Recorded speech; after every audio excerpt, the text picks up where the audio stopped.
Assalamualaikum warahmatullahi wabarakatuh. Perkenalkan, nama saya Naraya Syaris Raja Mulia Nasution. Perkenalkan, nama saya Nurdul Bait. Perkenalkan, nama saya Muhammad Jimal Sudah Prasetya. Perkenalkan, nama saya Reski Aridika Pratama. Perkenalkan, nama saya Muhammad Isa Partner. Perkenalkan, nama saya Ihsan Falila. Perkenalkan, nama saya Muhammad Rafi. Perkenalkan, nama saya Karimah Henia. Perkenalkan, nama saya Aurel Janet Ahida. 1. Pandangan hidup. Pandangan hidup atau sikap hidup seseorang adalah suatu pandangan tentang apa yang dianggap sebagai hal yang paling penting dalam hidup. Pandangan hidup mempunyai makna, yaitu merupakan konsep hidup seseorang atau sekelompok masyarakat yang mengandung nilai-nilai luhur yang menjadi pedoman dan harapan untuk berindividu, masyarakat, bangsa, dan negara. Tanpa memiliki pandangan hidup, maka sesuatu bangsa akan merasa terus terombang-ambing dalam menghadapi persoalan-persoalan di dalam masyarakat sendiri maupun persoalan besar umat manusia dalam pergaulan masyarakat bangsa-bangsa dunia. Bagi orang awam atau yang baru kenal dengan istilah world view atau pandangan hidup, maka dapat diartikan sebagai filsafat hidup atau prinsip hidup. Perspektif kehidupan seseorang tentang realitas adalah terintegrasi secara keseluruhan dan menentukan bagaimana penetapan penilaian, sehingga menjadi konsep yang serupa atau setara dengan pandangan dunia, yang istilah bahasa Inggrisnya world view. Berasal dari bahasa Jerman Weltanschauung. Secara umum merupakan istilah yang lebih umum dan komprehensif, seperti istilah pandangan dunia. Istilah pandangan hidup adalah label bersama yang mencakup perspektif agama. Misalnya, sikap hidup Buddhis, pandangan hidup Kristen, atau sikap hidup pangan. Dan alternatif spiritual atau filosofi non-religius. Misalnya, pandangan hidup humanis atau sikap hidup personis. Atau juga pandangan hidup ekologi dalam. Tanpa diskriminasi apapun. 4. Spektrum. Istilah ini dimaksudkan untuk menjadi label bersama yang mencakup pandangan hidup yang berdasarkan agama dan yang berdasarkan filosofi non-religius, tanpa diskriminasi yang menguntungkan salah satu dari keduanya. Pandangan hidup berbeda dari pandangan dunia atas sistem kepercayaan karena istilah pandangan hidup berfokus pada apa yang dianggap paling penting.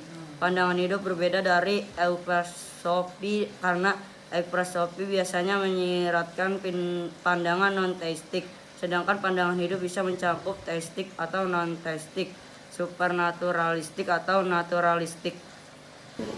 5. Pandangan hidup religius.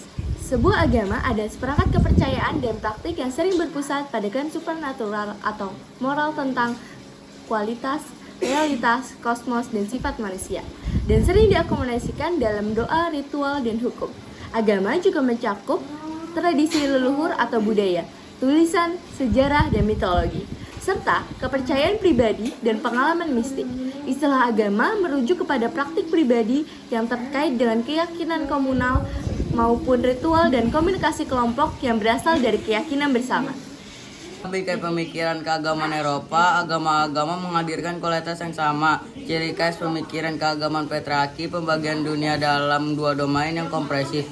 Yang satu sakral, sedangkan yang lain profan. Agama sering digambarkan sebagai sistem komunal untuk koherensi keyakinan yang berfokus pada sistem pemikiran makhluk gaib, orang atau objek yang dianggap sebagai supranatural, sakral, ilahi, atau sebagai kebenaran tertinggi. Keindahan moral, praktik, nilai, intuisi, tradisi, filsafat, ritual, dan kitab suci yang sering dikaitkan secara tradisional dengan keyakinan inti dalam sebuah agama. Agama juga sering digambarkan sebagai jalan hidup. 7. Humanisme adalah contoh pandangan hidup yang dapat dianggap religius atau biasanya dalam arti etika non-teistik atau non-religius atau bahkan anti-agama. Salah satu alasan Sotomayor Row mengadopsi gerakan untuk mengadopsi pandangan hidup sebagai label untuk gerakan humanis adalah harapannya bahwa itu akan mengakhiri argumen antara pihak yang berbeda tentang cara terbaik untuk menunjukkan karakter dari posisi mereka.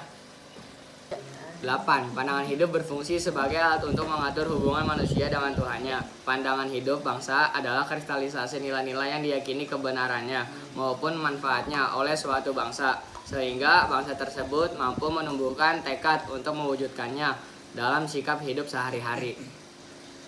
9. Tanpa memiliki pandangan hidup, maka suatu bangsa akan terus terombang-ambing dalam menghadapi persoalan-persoalan di dalam masyarakatnya sendiri maupun persoalan-persoalan besar umat manusia dalam pergaulan masyarakat bangsa-bangsa di dunia. Faktor-faktor yang memengaruhi pandangan hidup dapat disimpulkan bahwa pandangan hidup dapat dipengaruhi oleh etnik, jenis kelamin, gender, dan pendidikan.